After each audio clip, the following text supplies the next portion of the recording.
Si tu regardes cette vidéo, c'est peut-être que tu traverses une période difficile, ou que tu connais quelqu'un qui souffre. Dans ces moments-là, on peut avoir l'impression d'être seul, que personne ne peut comprendre ce que l'on ressent. Mais sache une chose, tu n'es pas seul. Il existe des personnes qui t'écoutent, qui t'aiment et qui veulent t'aider. Et aujourd'hui, on va en parler. La souffrance psychique peut toucher n'importe qui. Elle ne se voit pas toujours de l'extérieur, mais elle est bien réelle. Quand on a des pensées sombres, on a l'impression que rien ne peut changer, que la douleur sera toujours là. Mais la réalité, c'est que ces pensées ne définissent pas qui tu es. Ce sont des signaux d'alarme, des appels à l'aide. Et cette aide, elle existe.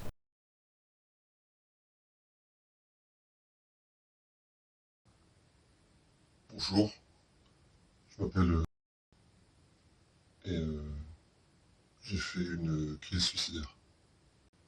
Tout se passait bien dans ma vie, j'avais l'impression d'être normal. J'avais comme tout le monde des petits soucis, des petits, des plus gros, quelques soucis familiaux, quelques soucis au travail, des trucs basiques. Et un jour, il s'est passé quelque chose. J'ai eu j'ai eu une petite dispute avec mon épouse, enfin une dispute qui aurait pu se régler normalement. Et en fait, ça a été la goutte d'eau. J'imagine ma vie comme un gros ballon de baudruche qui est rempli de billes. Chaque bille représente un problème. Et, et plus la bille est grosse, plus le problème est gros. Donc c'est un ballon rempli de quelques grosses billes et plusieurs petites billes. Et en fait, ce qui s'est passé ce jour-là, c'est que tout à coup, les petites billes ont grossi, toutes, pour atteindre, euh, pour atteindre la taille des grosses billes. Et ensuite, elles ont toutes multiplié de volume par 10 000. Et le ballon de ma vie a éclaté.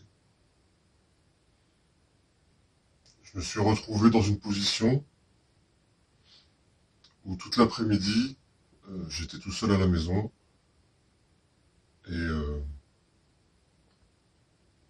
et je tournais en boucle sur moi-même en fait. Toute l'après-midi, je me suis monté le bourrichon tout seul, jusqu'à me dire que la seule solution qui me restait, c'était la mort.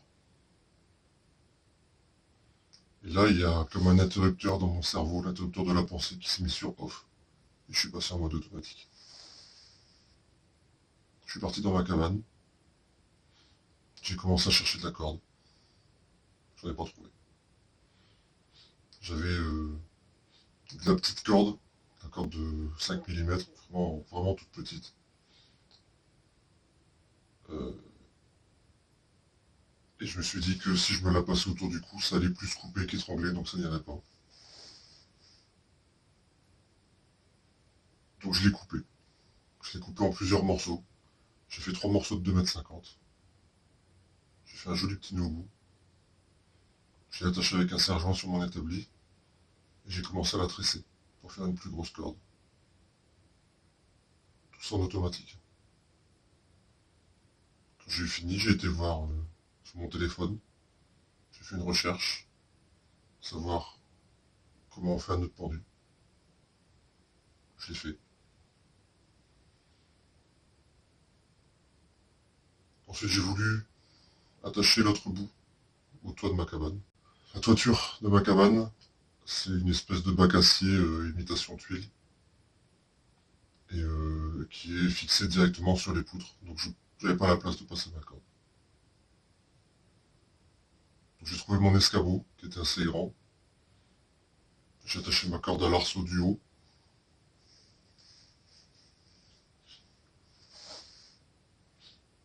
Je l'ai attaché ça solidement. Ensuite, je me suis mis dos à l'escabeau. J'ai j'ai passé la corde sur le mon cou.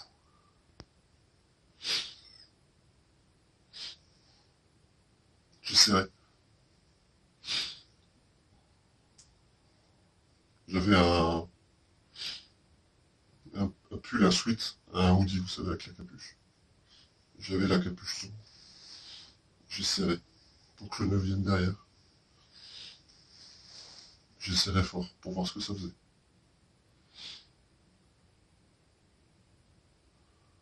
Et ensuite j'ai commencé à plier les genoux pour descendre, tout doucement.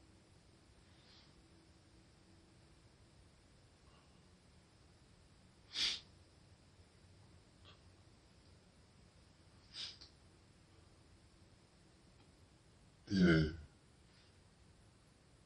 c'est là que j'ai réalisé ma corde était trop longue. Elle était trop longue et donc je devais trop descendre et ça m'a laissé le temps de réfléchir et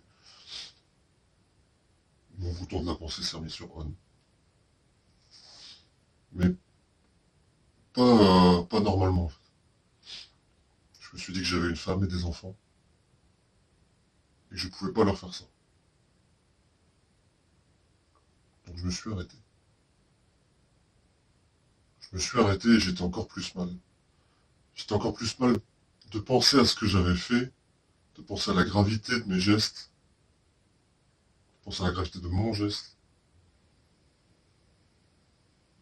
Et j'étais encore plus mal parce que je me suis dit que même la mort n'était pas une issue.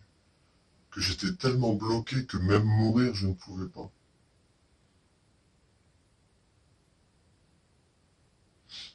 Ma femme m'avait rendez-vous chez le médecin ce soir-là, pour elle.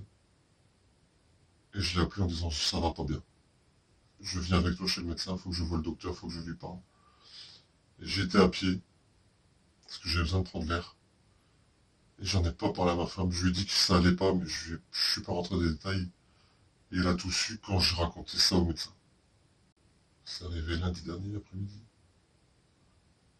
Et j'ai des phases où j'ai l'impression d'aller bien, mais à la moindre chose qui déraille, je me remets à pleurer. Je m'en veux. J'ai promis à ma femme que je recommencerai pas. Je vais tout faire pour tenir cette promesse, mais c'est compliqué.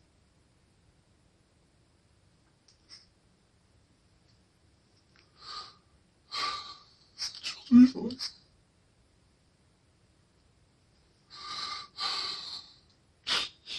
À côté, je leur ai promis de pas les abandonner.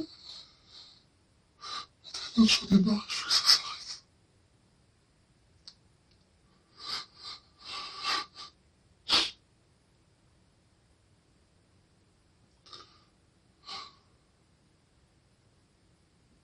J'en peux plus. Je veux que ça s'arrête. Alors, je suis sous traitement, forcément. Je suis en arrêt de travail.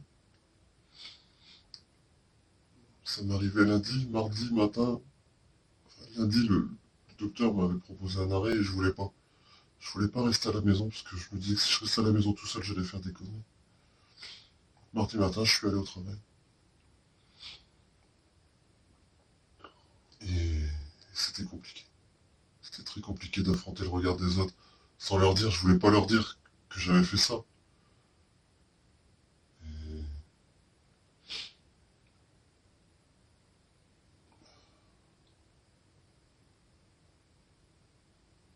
c'était très compliqué. Et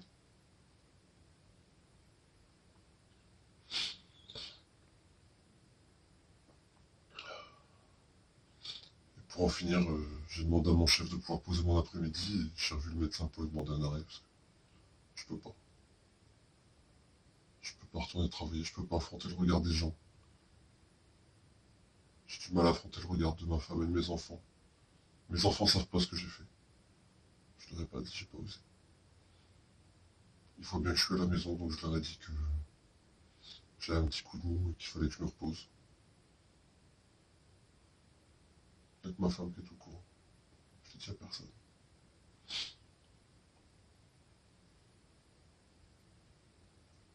J'ai dit à mon chef que j'avais fait une crise suicidaire, mais sans rentrer dans les détails. On sait pas plus.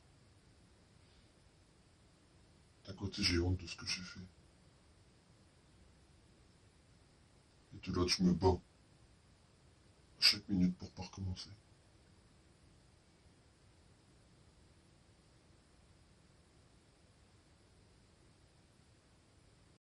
Ce témoignage poignant montre qu'il y a toujours une issue, même si elle semble invisible sur le moment. Il est possible d'aller mieux, pas seul, mais avec de l'aide. Quand on souffre, on peut avoir peur de parler, peur de déranger, peur d'être jugé, peur de ne pas être compris. Mais parler, c'est déjà un premier pas vers un mieux-être. Envoyer un message, appeler un proche, un professionnel, ou même une ligne d'écoute. Ces gestes peuvent sembler petits, mais ils sont immenses quand on traverse une épreuve. Si quelqu'un autour de toi ne va pas bien, prends le temps de l'écouter. Parfois un simple « je suis là pour toi » peut tout changer. Il existe des solutions, même si elles ne sont pas toujours évidentes. Des professionnels sont là pour t'aider. Médecins, psychologues, associations, lignes d'écoute. Et si l'idée d'appeler ou de parler te semble insurmontable, sache qu'il existe aussi des forums anonymes, des groupes de soutien, des espaces pour s'exprimer sans crainte. Chaque jour, des personnes trouvent du soutien et reprennent espoir. Toi aussi, tu peux y arriver. Si tu ressens de la détresse, sache que ce moment difficile ne définit pas toute ta vie. Il y a des gens qui tiennent à toi, des personnes prêtes à t'écouter, à t'aider. Tu comptes, et le monde a besoin de toi. Ne garde pas ta douleur pour toi, parle, écris, demande du soutien. Il y a un chemin vers le mieux, et tu n'as pas à l'emprunter seul.